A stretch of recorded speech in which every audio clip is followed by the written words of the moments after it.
To Old Path Ministries in our study through the book of 1 Samuel. We get to chapter 18 and 19, probably even into 20. What we have actually in this particular text really goes into just a lot of history, and it's a history that deals primarily with Saul and David and the real anger and threat that Saul had towards David because he saw him as a threat. And to be honest with you, when you read through this, you just it makes you wonder why. Why was Saul in this place of just being so distressed when it came to the person of David? Because David has done nothing in any way to try to, or that he would have warranted this. David was just doing what David did honorably before the Lord. What you can definitely see is that there was a real battle for the heart and the mind and even the soul of King Saul, because God had given him everything that he really needed in order to be a good king. But by this time, he's long since been told by Samuel that God has rejected you as being king. And so clearly that had quite, if nothing else, a very deep psychological effect on Saul. And he clearly must have seen David as a rival. He was jealous of him. That becomes pretty evident when you read what we'll be reading here. But it's just, again, it's so interesting to see the things that even in that God still is in a place of trying to work in and through the life of Saul. Sometimes he's even having to block the things that he would do. But again, I'll let the history kind of speak for itself. It's an interesting 3 chapters. There's a lot of verses to it.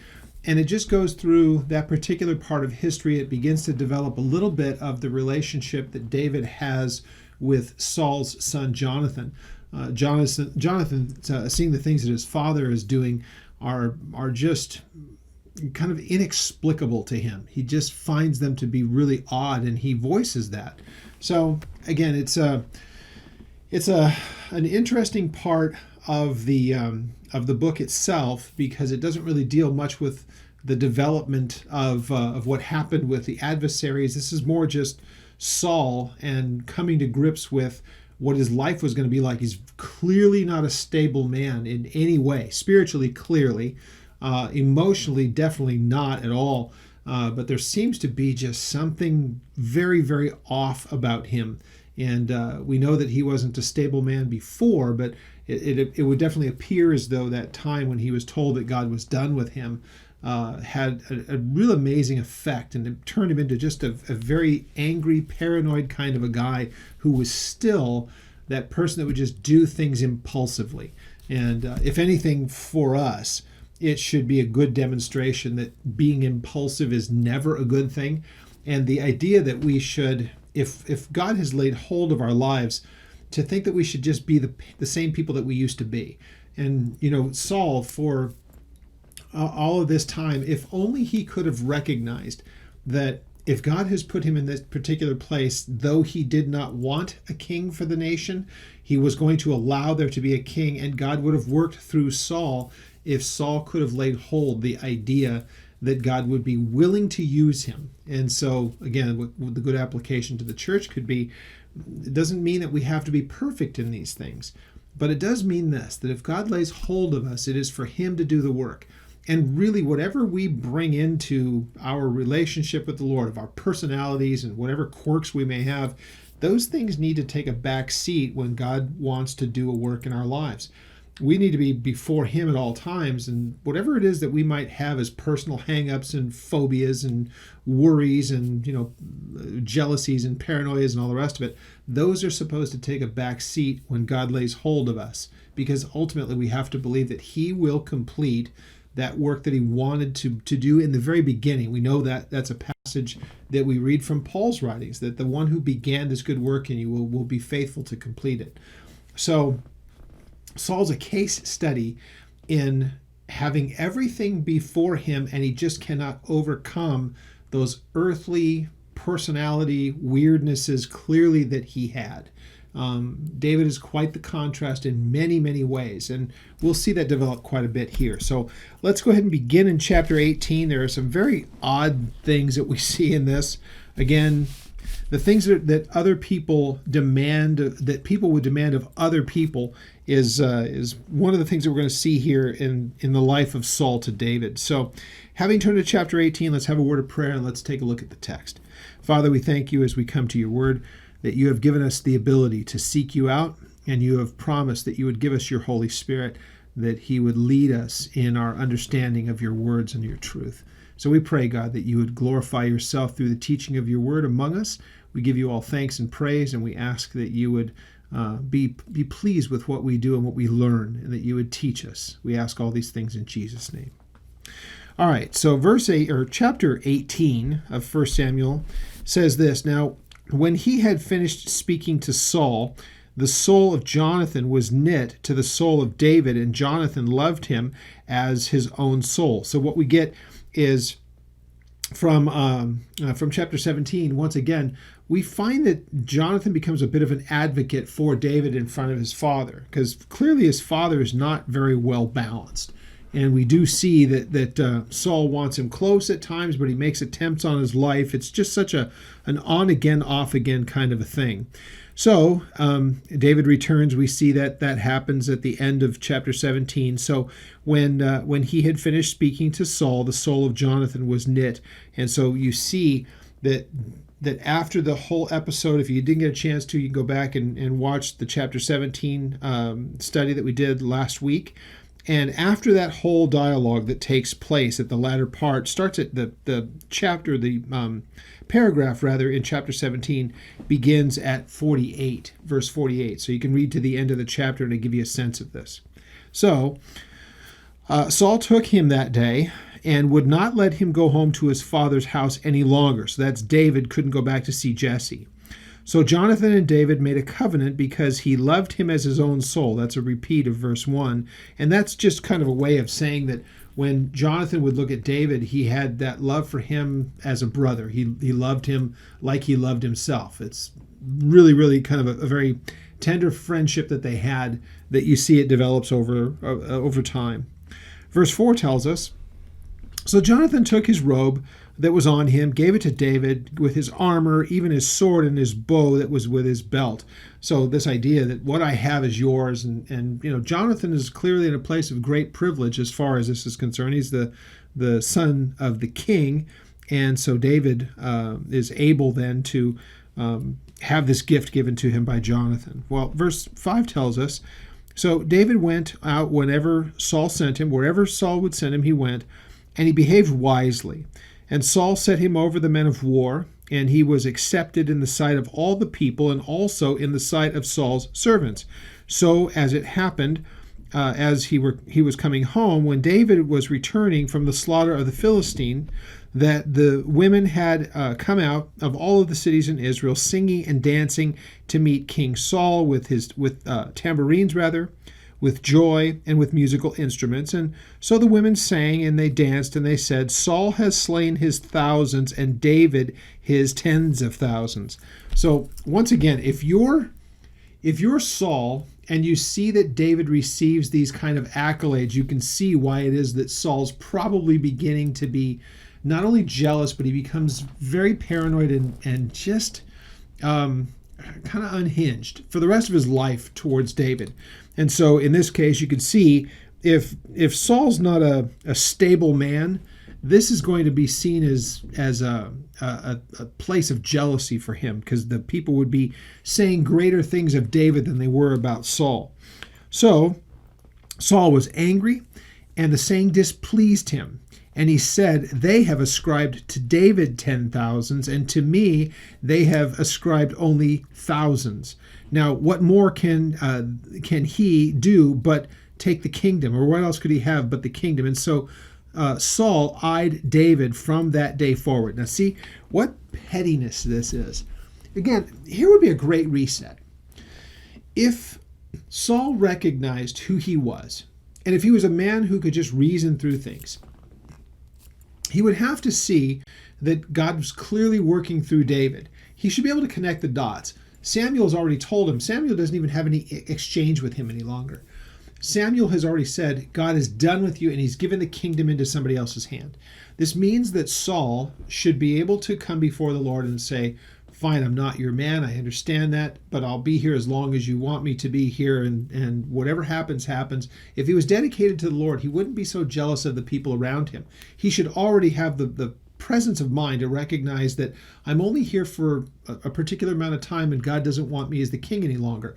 It should cause some kind of a humility in him. Instead, he's just wildly jealous of David.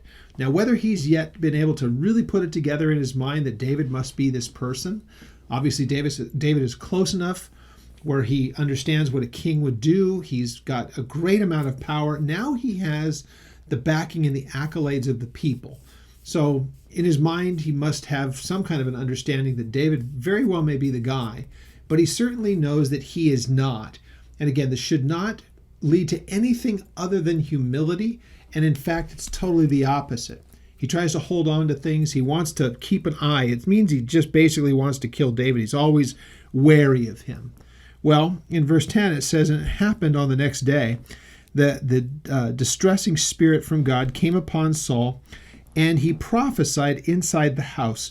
So David played music with his hand, as at other times, but there was a spear in Saul's hand. Now, there is a number of times where you're going to find in these chapters that we're looking at where you see that he prophesied. Now, we understand what prophets would do.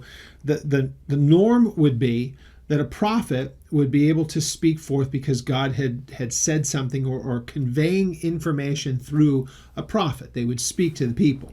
Now, it doesn't always necessarily mean that it is accurate, and it may not very well be from God at all. He just began to prophesy.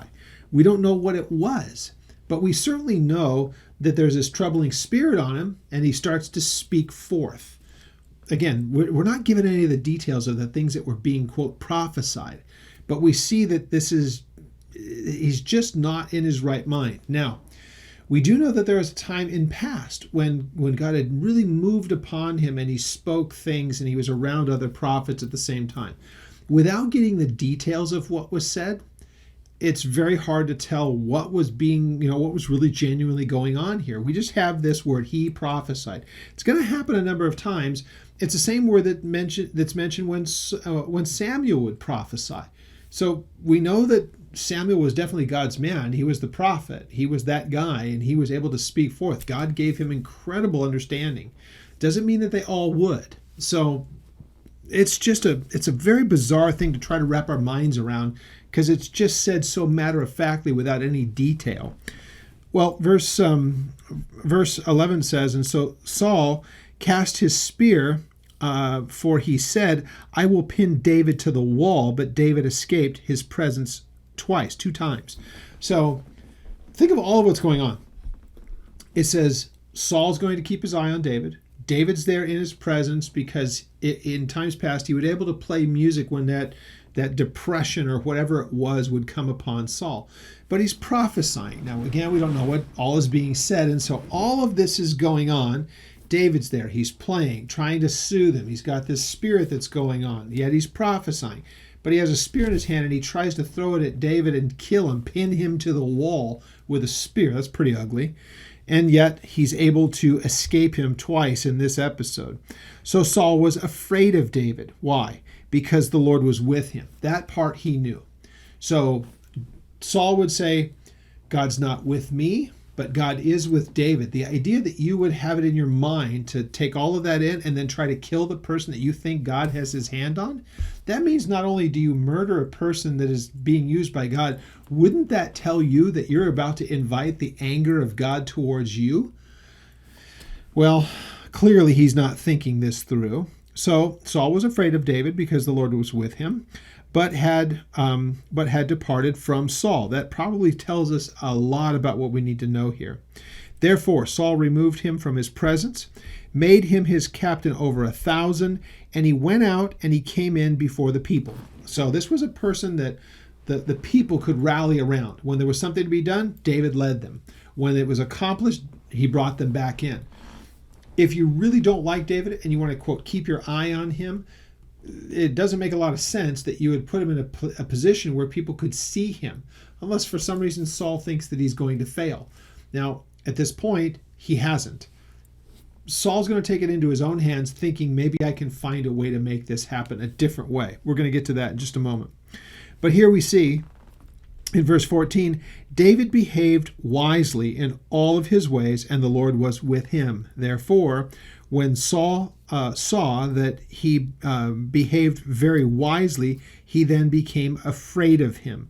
And all of Israel and Judah loved David because he went out and because he came in before them. He was a leader. Now at this point, Saul's anything but. He's not that person. He seems irrational. Seems kind of, even in this way, a bit reclusive. Because if David's the one who's leading the people in and out and he's keeping everything, going as it's supposed to, keeping the enemies at bay, all the rest, that means that Saul's not doing those things. And all of the actions that we see of Saul are completely irrational. So look at what he tries to do. I'll just have to tell you, this between here and the end of chapter 18 is some of the most bizarre stuff you'll ever read. So Saul said to David, "Here is my older daughter, Merab, and I will give her to you as a wife. Only be valiant for me and fight the Lord's battles." What a contradiction this guy is. For Saul thought, "Let my hand not be against him, but let the hand of the Philistines be against him." All right, so however this is going to be, he's going to keep sending him out against the Philistines, but he's going to give him a wife at this point. Now, the two things seem kind of not well related, but he's about to, whether what he was setting up for David was going to take place from his oldest to his youngest daughter, it seems as though perhaps his calculation of the dowry would have been in effect no matter which daughter it is. The idea that Saul says, "I want to make the Philistines take him out since I can't seem to be able to do it," he says, "I'm going to give my daughter as a bride to you," knowing what he's going to probably ask as a dowry, knowing that David is not a person of means. And so you can see the manipulation and the calculation of Saul in this place. Just wicked, wicked stuff. Well, David said to Saul, "Who am I, and what is my life or my father's family in Israel that I should be the son-in-law to the king?" So David is just, this is an honor type of a thing. Look where I come from. I'm not kingly. I'm just, again, this is David from Bethlehem, Jesse's son, and Jesse's of no reputation. So who am I that this would take place?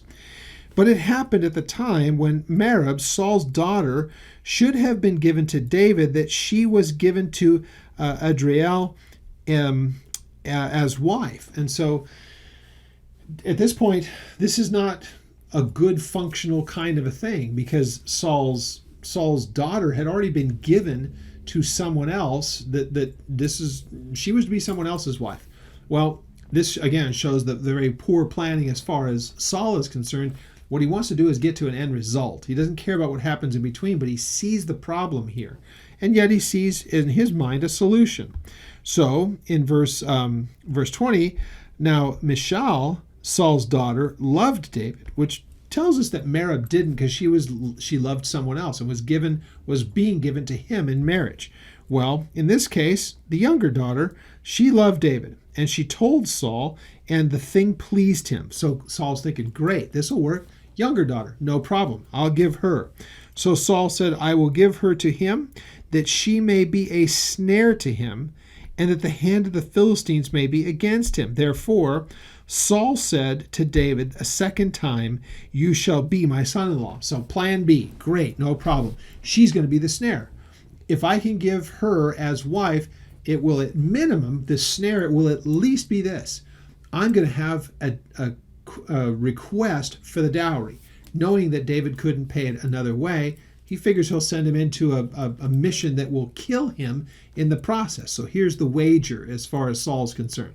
Let me give him a wife, offer him to be my son-in-law, but what the cost to be my son-in-law, because a dowry is supposed to be important. What are you going to give for my daughter? I'm going to ask him to go do Mission Impossible, and this will get him killed. That's the wager. Well, verse 22, so Saul commanded his servants, "Communicate with David secretly and say, Look, the king has delight in you, and all his servants love you. Now, therefore, become the king's son-in-law. It's a lie, because whether the servants did or not, Saul hated him. You could tell. He just feared him. He was afraid of him. He doesn't love him. So Saul's servants spoke all the words in the hearing of David, and David said, "Does it seem to you a light thing to be a king's son-in-law, seeing that I am poor and lightly esteemed as a man?" And the servants of Saul told him, saying, "In this manner David spoke." So the report comes back to him. So this is really, and as I see it from David, what a humble thing this is. Who am I that I am being offered by the king to have a daughter given? Now, it doesn't tell us, but if I'm David, the guy's already tried to pin me to the wall with a spear. I should at least probably think, what are the ulterior motives here? It may very well be that he's thinking of that. It doesn't tell us here that. Instead, he just says to the servants, who am I that you would want, that Saul would want to give me a daughter? It's just, again, trying to put this all together. So Saul said then this, here's what you'll say to David. The king does not desire any dowry, but 100 foreskins of the Philistines. Now, let me just be honest with you before we read the rest of this. This is one of those places where you're just like, oh gosh, as a Bible teacher, these are the passages you just wish weren't there. Because it's like, what a bizarre trophy that is that you're asking to come back. I mean, we all know what foreskins are. What an odd way of saying that you have, clearly, if you're going to be able to take the foreskins of Philistines, you've killed these guys. So here was what the wager was. I can't seem to kill David on my own. So what do? I'll give him my daughter. But what's he going to give as a dowry? Go kill 100 Philistines and bring me back their foreskins. So the idea is that in doing that, he won't be able to kill 100 Philistines. He's going to die in the battle. Problem solved. I'm rid of the person that I'm jealous of. I'm rid of the person who caused me all of this problem. And I'm not worried about him any longer. He's dead. He failed in the process. So that's the wager. Okay? So when his servants told David these words, it pleased David well to become the king's son-in-law. Now the days had not expired. Therefore, David arose, went, he and his men, and they killed 200 men of the Philistines, double the offer, double the need.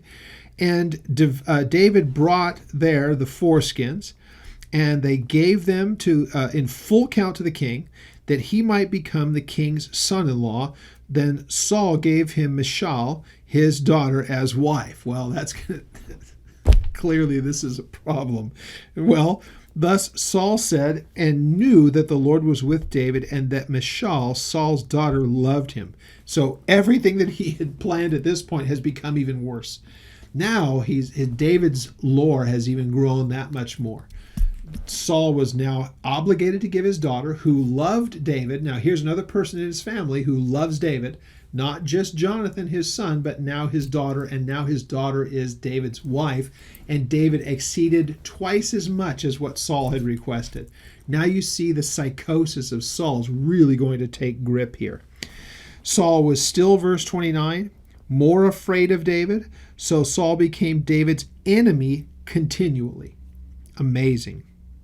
Then the princes of the Philistines went out to war, and so it was whenever they went out that David behaved more wisely than all the servants of Saul, so that his name became highly esteemed. You see, it's just getting worse here as far as Saul is concerned. But Saul never has a change of heart in any particular way. He doesn't realize that, how is it that I am always bested by David and everything that I attempt fails? Instead of having that awareness to just go, yeah, maybe I should have a different tact here, and I shouldn't be trying to kill David, this man that God has put in this place. Instead, he just seems bent on destroying this man rather than being a little introspective and think, maybe I should choose a different tact. Maybe I should come before the Lord and see what I should do in the time remaining, because clearly he sees David as somebody that he cannot best. Well, very, very interesting. Chapter 19 says, Now Saul spoke to Jonathan his son and to all of his servants, and that they should kill David. But Jonathan, Saul's son, delighted greatly in David. So Jonathan told David, saying, "My father Saul seeks to kill you. Therefore, please be on your guard until morning and stay in a secret place and hide. Don't make yourself available to him." So Jonathan has no intention of carrying this out, but what about the other servants? So it's like, don't come around. Don't have anything to do with this. Don't be there. He warns him. Now, this is going to be something that Jonathan will have to do more than once. So, verse 3, "And I will go out, and I will stand beside my father in the field where you are, and I will speak with my father about you. Then what I observe, I will tell it to you." So they're going to be in proximity, but don't make yourself known. Thus Jonathan spoke well of David to Saul his father, and said to him, "Let not the king sin against his servant, against David, because he has not sinned against you, and because his works have been very good toward you. For he took his life in his hands, and he killed the Philistine. And the Lord brought about a great deliverance for all of Israel. You saw it, and you rejoiced. Why then will you sin against innocent blood to kill David without a cause?" Remember, by this time, the law is in place.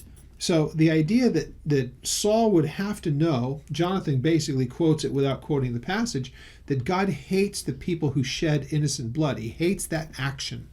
And so here, David isn't innocent in this case. Everything that Saul is doing is out of just, at very minimum, jealousy and blind rage, with no reason. So it would be one of those things that you'd sin against David, you'd sin against God, you would just, what a wreck this would be. And Jonathan tries to appeal to his better senses. Why would you do this? Now, not only that, but he would make someone else complicit in doing it. We know that David is going to do something kind of similar, but for different reasons. When Bathsheba's husband is killed, David sets the whole thing up, not because he hated Uriah, but because he wanted Bathsheba. That's the problem. So people will do things that just make absolutely no sense, and they dishonor God in the process. When we get to when David does all of that, we'll be able to see the difference in this.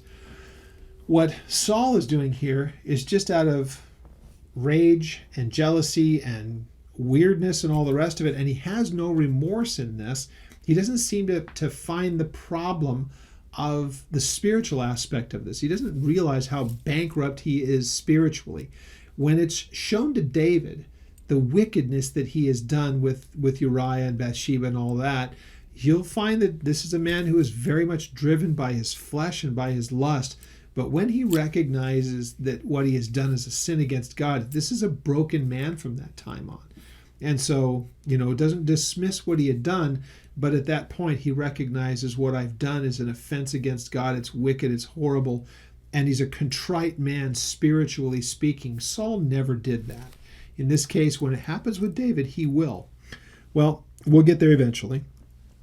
So, verse 6, "Well, Saul heeded the voice of Jonathan, and Saul swore, 'As the Lord lives, he shall not be killed.'" Boy, he doesn't hardly get that out of his mouth, and he's going to be changing his mind. So Jonathan called David. Jonathan told him all these things, and so Jonathan brought David to Saul, and he was in the presence as at times past. It was going to be very short-lived, but things are settled for a little bit. Not very long, but for a little bit. In verse 8, "And there was war once again. David went out." Now, we don't know how much time passes, but it doesn't seem like a very long time. So let's just make sure that I don't go through this too quick. Saul gives this direction: I want David dead. Find him and kill him. Jonathan's not having any of it. And basically, let me just paraphrase. Jonathan tells David, "Go hide yourself. I'm going to go to bat for you." And so he talks with Saul and basically tries to set him straight spiritually. Why would you do such a wicked, horrible thing? David's done nothing against you, and everything that he's touched has been for the benefit of the kingdom, and you, Saul, are the prime beneficiary. Why would you do such an evil thing? God's not going to approve of this. So, okay, David's brought back in. Surely he will not die. Well, the first event that happens, however long it took, is as long as it took for Saul to change. So there was war again, verse 8. David went out and he fought with the Philistines, struck them with a mighty blow, and they fled from him.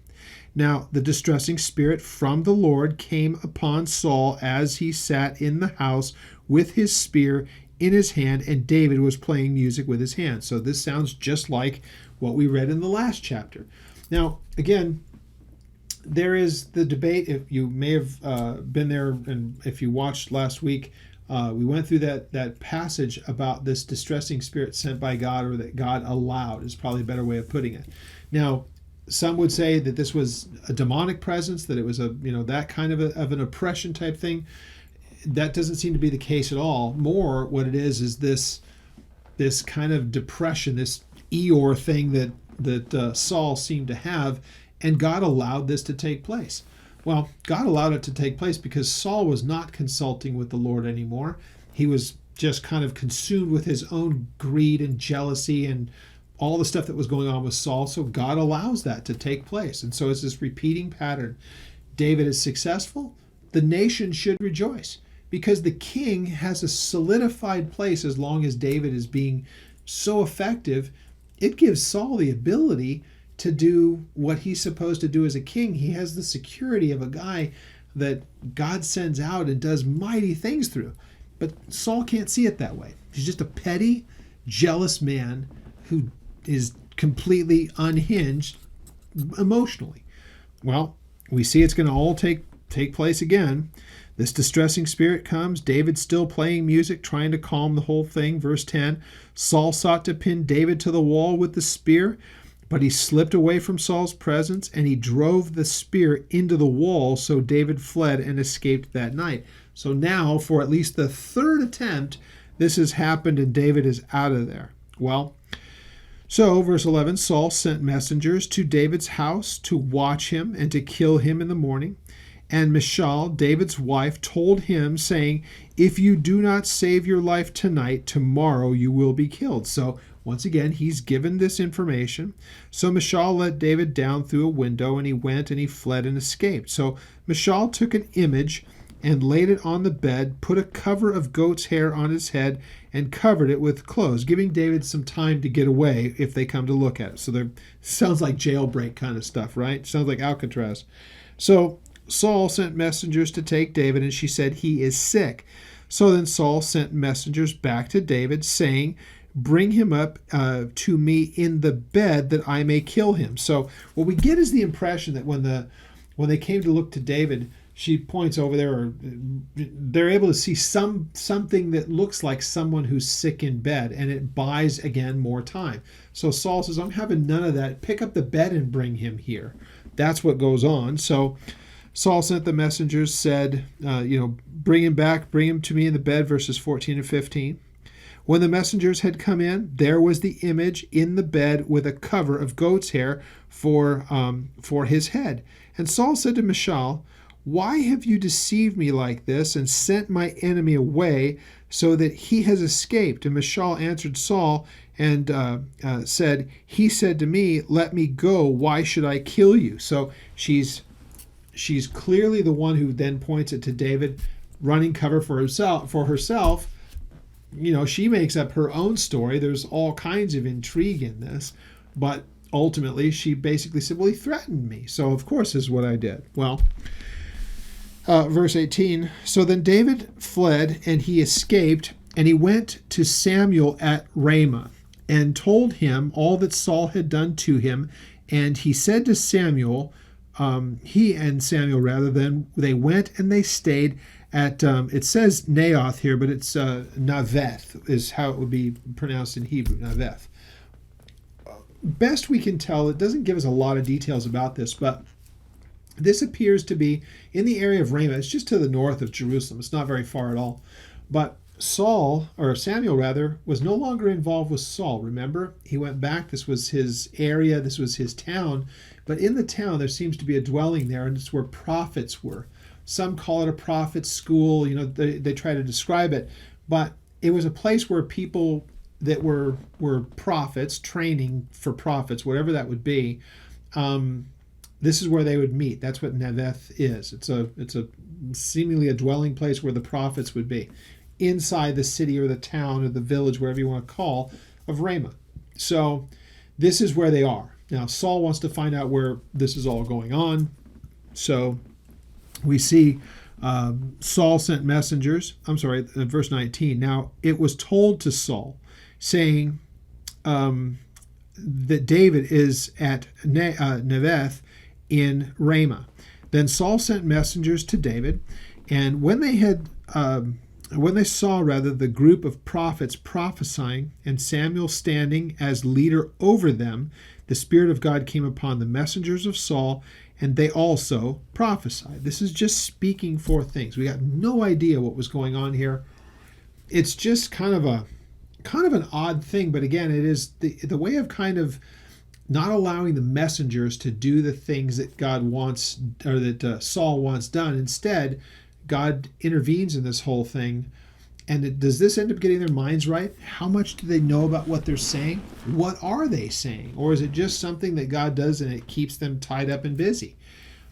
It should show Saul that as he continues to send people there and the same things happen, that Saul is having what he wants done prevented, that God is in this case intervening.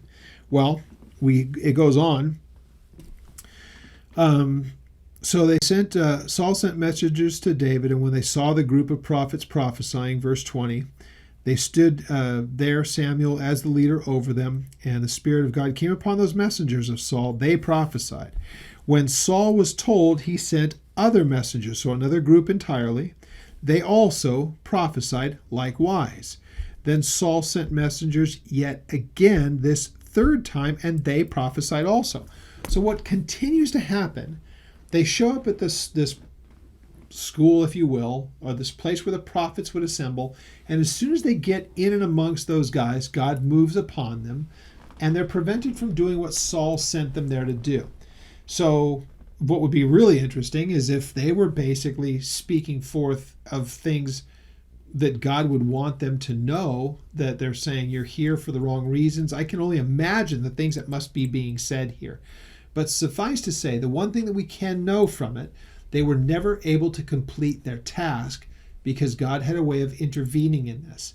He came over them and something changed about them and they were ineffective at doing what they wanted to do. Well, so, verse 22, Saul also then went to Ramah and came to the great well, which is at Seku. We don't know anything about where that is, but we know that it's in the area where they were at Ramah. And so he asked and he said, where are Samuel and David? And someone said, indeed, they are at Nevath in Ramah.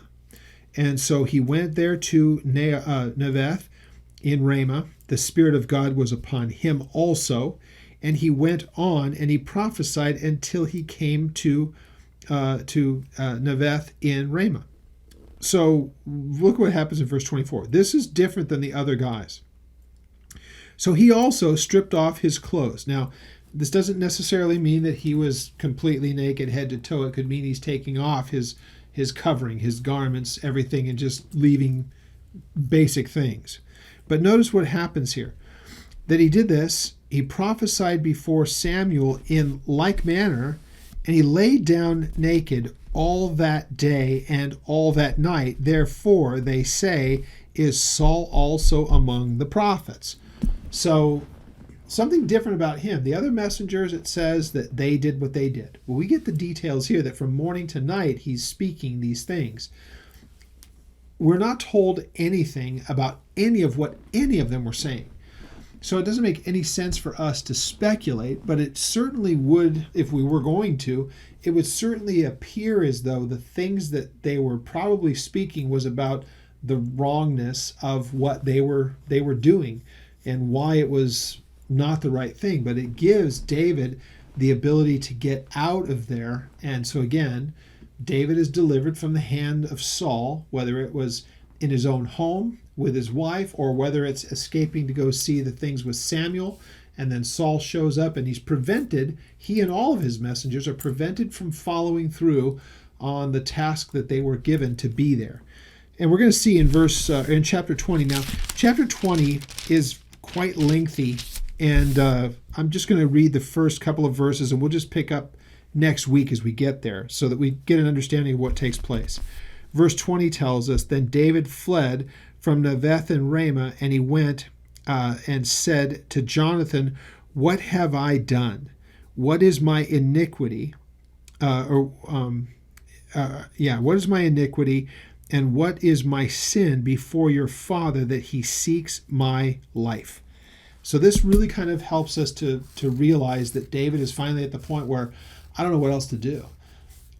Saul is obviously acting in such an irrational, paranoid, insane manner. David is going, what have I done? Well, we're going to find that there are still things that are going to be taking place that are going to be, Saul is not going to relent in this. He, for the rest of his life, as we've already read, he's just bent on seeing David destroyed. So it's not rational, makes no sense whatsoever. He's just out of his mind with jealousy and rage. So David asks this question, and we're going to see that this really develops into next chapter when Jonathan, again, is going to intercede for David, but he sees that Saul is really pretty much, he's bent on this. And so the kind of separation, you're going to see that there's going to be this interaction that David won't be able to have with Saul as he has had, as really kind of fractured as it's already been. Things just are never going to be repaired. So with all of that said, I'm going to go ahead and leave chapter 20. We'll just pick that up next week because of time. And it's fine that we can just kind of pick up the text from next week to next week, rather. We can look back a little bit on this week. So again, we're looking at really just as what is primarily history. And it's the history of the first king to the second king. It does help us in the way of contrast, that there are those people like Saul that the people would love. Okay, great. He looks the type, even with the warnings. They were told, you're not going to like the guy. He's going to do all of these different things. But he has all these other horrible personality, traits, but he looks the part. He's bigger than everybody else. He's got that presence to him. He's got to be a king. He looks so kingly.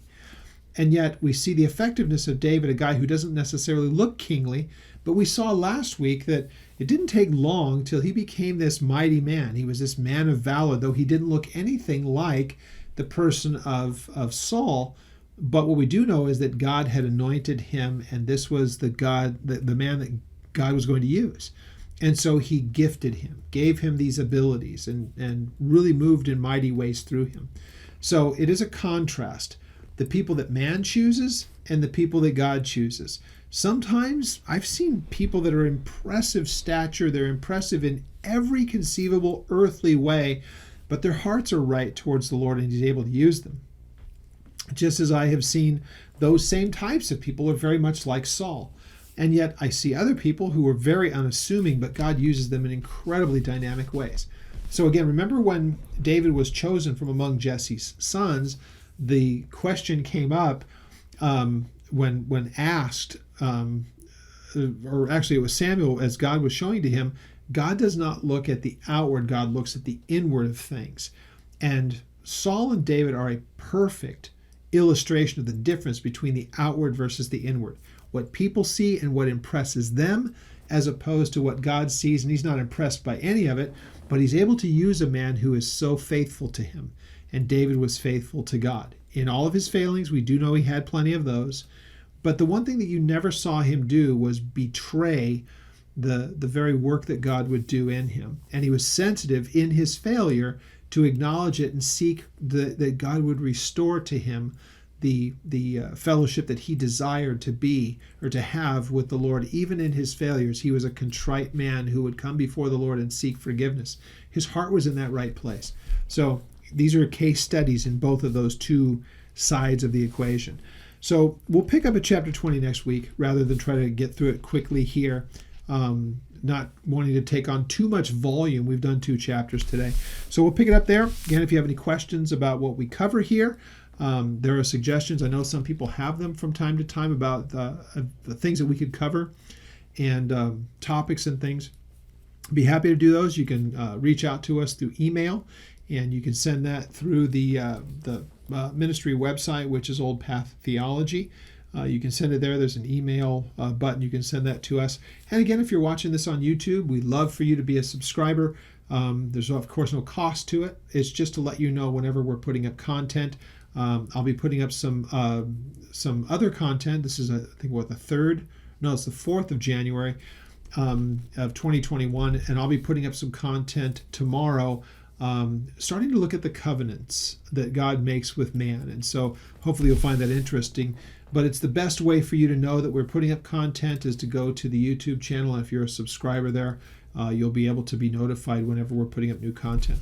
So with that said, I pray that you would just be blessed as you study through God's Word. That He would reveal Himself to you as you study and as you grow and as you learn of Him through His Word.